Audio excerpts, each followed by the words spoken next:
Hello and happy Tuesday, which is of course my book reviews day, and today I would like to talk to you about The Influence by Ramsey Campbell. This was his 8th published novel, published all the way back in 1988. The edition I'm going to be showcasing here is the limited edition done by Centipede Press 20 years later in 2008.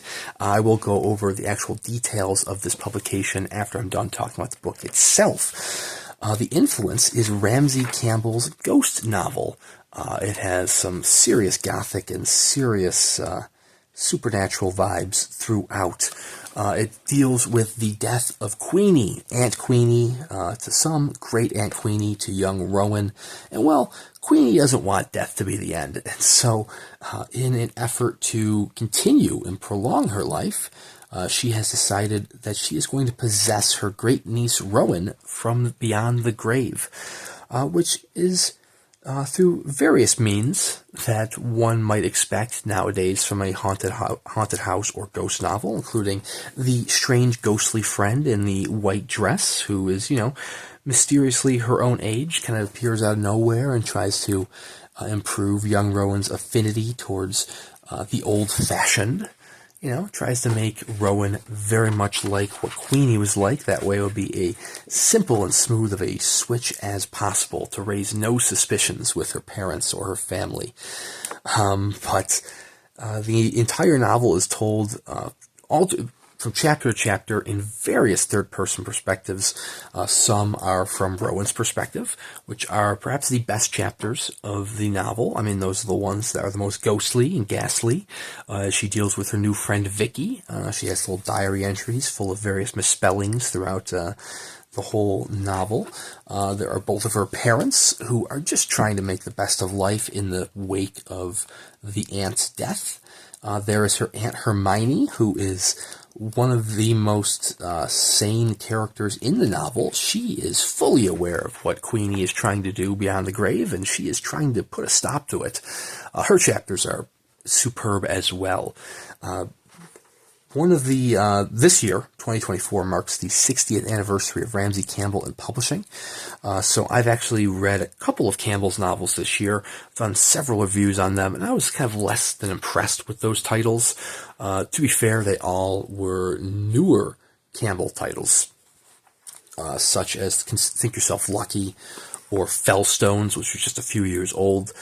So this was actually one of the oldest ones that I've read by Campbell. Not the oldest. The Nameless was the oldest I've read by him.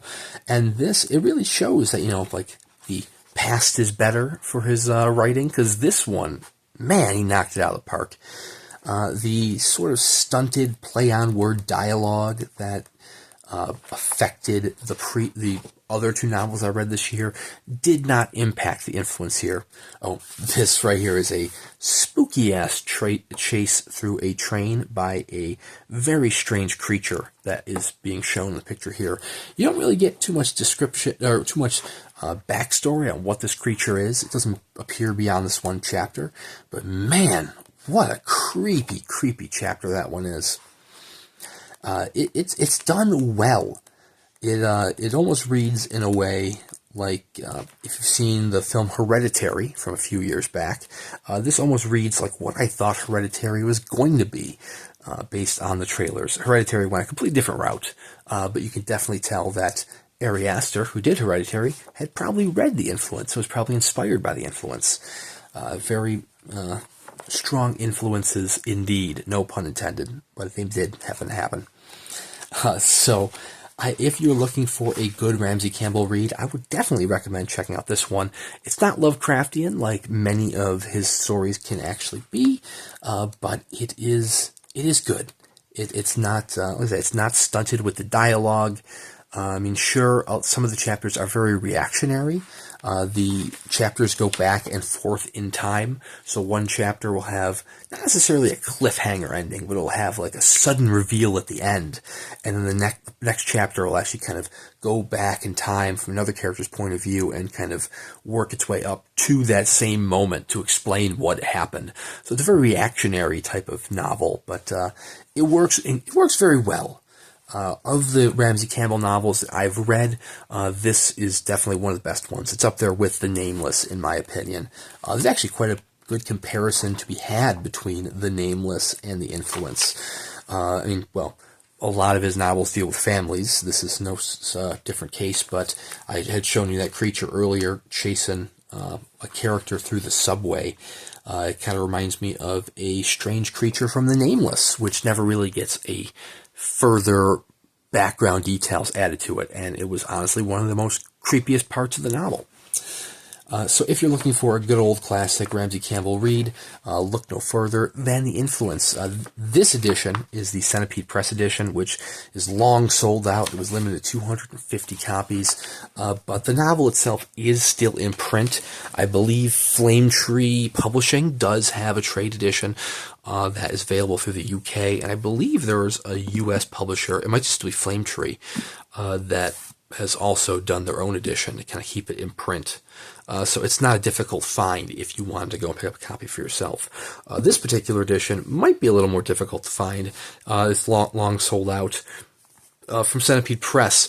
My copy, I purchased it about 4 years ago, so it was already, it was already 12 years old by the time I purchased it, and unfortunately, it does have quite a journey that it has gone through.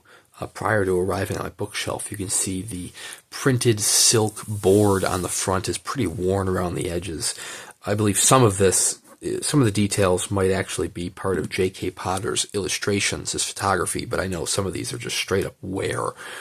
I mean, the edition is very nice, and the history of this edition is actually probably the coolest part of it. So J.K. Potter took these photos featuring Tam Campbell. This is Ramsey Campbell's daughter. Throughout all of these photos, who was playing the young Rowan. These photos were actually taken back in 87 or 88, and they were supposed to be used for a special edition published by Scream Press. However, Scream Press did go under around that time, and so the pictures and this edition kind of just went to the wayside. It sat on someone's shelf for many years until Jared from Centipede Press helped revitalize it. He brought these photos forward by 20 years, brought them, dusted them off and put them to good use. This does feature a new introduction by Peter Atkins. It does feature a new afterword by Ramsey Campbell, as well as an afterword by J.K. Potter himself, and then a pretty lengthy interview. We're talking like 50 pages with Stefan Dziemianowicz. One of the things I found interesting about this, not this edition in particular, but just kind of funny, is that in the acknowledgments, Joe Stefko of the Turtles gets a shout out. If you're not familiar, Joe Stefko is the proprietor of Charnel House Publishing, which does its own special editions. As far as I'm aware, Charnel House has never done a Ramsey Campbell limited edition. I mean, he's very much a fan and friends with many in the horror community, which is probably why he gets the acknowledgement. I just thought it was funny that it seems like something that, if he had gotten the acknowledgement, and if he was friends with Ramsey Campbell, I'm just surprised that Charnel House didn't save this project for themselves. Maybe it was a rights issue, and it took 20 years for the rights to clear up before Centipede could swoop in. Who knows? I mean, I'm sure Jared or perhaps even Joe Stefko could provide more details to that.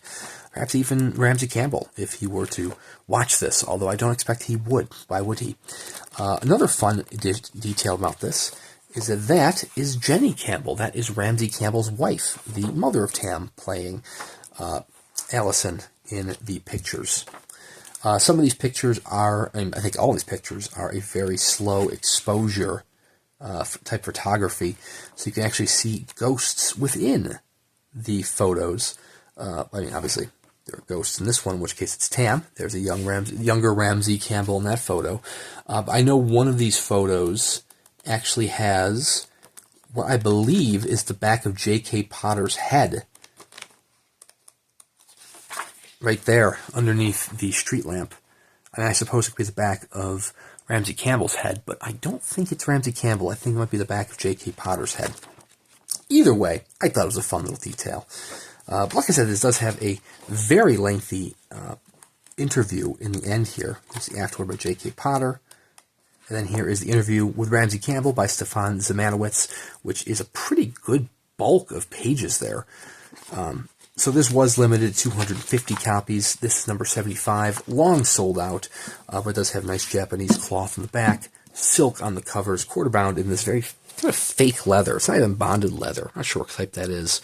You can almost see sort of manufacturer marks within it. Or maybe that's just being aware of this particular copy. Who's to say? Anyways, if you are looking for a good classic Ramsey Campbell novel, if you want a good kind of gothic ghost story within a 1980s Liverpool Merseyside setting, then look no further than The Influence of Ramsey Campbell. Trade editions are available wherever trade editions should be available. Anyways, thank you very much for watching. Please consider subscribing to the channel. I do at least one book review a week, plus plenty of unboxing videos or book comparison videos in between here and there. Plenty for you to check out. Right now, I'm currently coming off the tail end of being sick, so my voice doesn't sound as raspy in most videos as it probably does right now, so I apologize for that. But anyways, thank you very much for watching. Check out Centipede Press, check out Ramsey Campbell, and we'll see you around next time.